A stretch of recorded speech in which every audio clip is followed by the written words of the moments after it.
All right, welcome back. Now, after the 2022 KCSE results were released a week ago, an unsettling trend re-emerged. That was the number of students who didn't qualify for university placement. Now, over the last few years, on average, only 15% of candidates who sit national examinations make it to universities. Well, that means the remaining 85% have to join either TVET institutions or find other alternatives. Now, when we quickly look at the numbers over the last 5 years, we see this pattern repeat itself. In 2018, out of the slightly over 600,000 students who sat the KCSE examination, less than 15% qualified for direct entry to university. The following year, in 2019, only 20,482 out of the over 697,000 students who sat the 2019 KCSE examinations qualified to join university. A whopping 72% of them attained below average grades. In 2020, the COVID year, over 405,000 candidates scored a D+ and below, meaning a maximum of 4 points out of the possible 12. In 2021, out of the 826,807 candidates, over 50% of students scored below a grade C+. And in the recently released 2022 KCSE results, out of the over 881,000 candidates, over 173,000 scored the minimum university entry grade of C+ and above.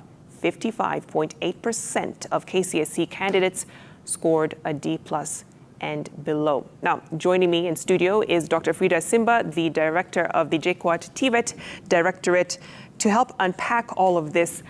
You've seen the numbers, and this is the influx of students, Dr. Fridah, who will be coming to you. Yes. Essentially. Yeah. Do TVET institutions have the capacity to handle this number of students? Okay. So thank you very much and good evening. First of all, I want to appreciate having me this evening. And I also want to wish you a happy birthday. Thank you very much. Yes, yes, yes. So my name is Dr. Fridah Simba, as you've heard. And I want to begin by first congratulating the 2022 students that sat for KCSE. You know, Victoria, the mere fact that you can attempt to sit for the exam and finish and get a grade, to me, that is victorious. So we want, first of all, to say that these are winners, they have done well, and nobody should go feeling like I didn't do well, okay? To me, that is very successful. Now, the demand for TVET education is there. Yeah. And I just want to begin by giving some facts so that we can see where we are and what are the numbers like. Now, in the KCSE 2022, around 881,416 students sat for KCSE 2022. Out of this number, only 19.6%, which is 173,345, will be joining the university with a C+. Right. Okay? Now, what is the number of students that will be joining TVET? Over 700,000 students. All these students will be joining TVET institutions for various courses. Right. So basically, you can see the demand is there. No, absolutely. And when we talk about now ensuring that they're trained for the market, that has also been a concern. Yeah. What are TVET institutions doing now to ensure that they're churning out students who are ready for the labor market? Okay. Now, I think what I'm going to emphasize on is that TVET programs are developed together with the stakeholders in the market, okay? So we want to produce somebody who is an engineer. We have to work with the engineers on the ground, basically to advise us on what is the best curriculum to be able to develop so that we are able to get the right students, getting the right knowledge. Now, before we proceed on that, I want to also emphasize something else. You know, Victoria, if you get a C+, it doesn't mean that you have to join the university. You can opt out and join a TVET institution. Now, let me just give some statistics also. In 2019, out of the Ministry of Education, 2,632 students had C+, but they opted to join TVET institution. In 2020, the number doubled to 4,840. 2021, it grew to over 5,000. So this year, I expect we are going to have a bigger number of students joining TVET institution, whereas they have gotten a call to join what? The university. So why do you think that has happened? Of course, there's a lot in terms of the career the course that have been called to join the university. For example, because of the cluster points and the cluster subjects and the cutoff point, sometimes what happens is that you're called for a course that you feel maybe this is not what I want. But I can start at a TVET level, diploma, move all the way to join a degree program, move to master's program, and all the way to the PhD program. So to me, I don't see any issue, even if you've gotten a grade that is a bit lower, there is an opportunity for you to be able to move all the way to the PhD level. And I'll be talking about that, what we call the progression career path at the university. No, absolutely. Let's talk about that a bit, because essentially this conversation is to demystify TVET and what it's all about. Yes. What's in most of Kenyans' minds is that is the only option for anyone who failed in their KCSE. Okay. But how do you want to shift that narrative? Okay. Now, I want to state that it's not the end of the road for those who did not qualify. Or to do very well, to join the university. I want to demystify that myth. Now, for TVET institution, you can start at artisan course. Okay. Okay? Artisan is the most, if you got an E, you can do an artisan course. From there, you can progress to do a craft course, okay? Diploma, degree, all the way to the PhD. I know people who started as low as a certificate course. And right now, today, they have a master's or a PhD program. They're doing a PhD program. So to me, the progression path is very clear. You only need to have a focus of where you want to go. What discipline do I need to enforce, or which discipline do I want to take so that you're able to move on board?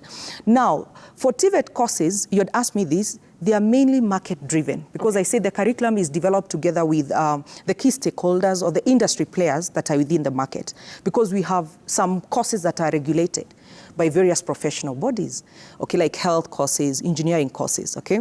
So the beauty with TVET is that it builds on the technical and the entrepreneurial workforce, okay?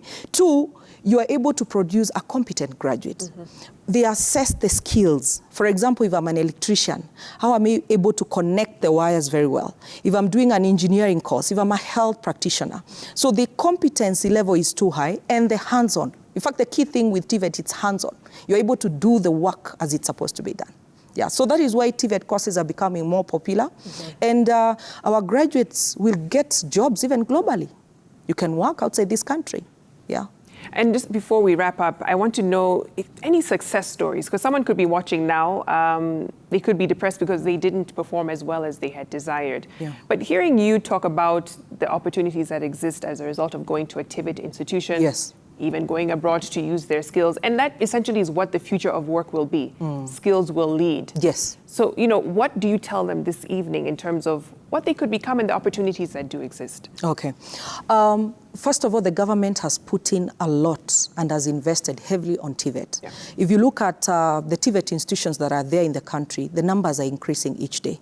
Number two, there's a lot of modernizing and equipping these institutions with the right equipment so that we ensure our students are able to have the hands-on experience, okay? Capitation also for students. Most of these TVET students can get loans, they can get bursary. Recruitment of TVET trainers. I think there's a notice that I was going on that they are going to recruit a number of trainers on board. So basically, and a TVET institution in every constituency, it's also there. So what I want to say is that the people watching today, please pop in. Go to your village, go to your nearby TVET institution, okay? Try to go and inquire. Every office has what we call a career advisory. Okay. Pop in and ask, what do you think? These are my results. I have a passion to do engineering. Where can I start? For example, as JKWAT, we are happy that we have the TVET Institute, where we are guiding our students on what they're supposed to do. As you know, JKWAT is a public university, Victoria. And our mandate is to conduct research, engage in innovation, but also being entrepreneurial.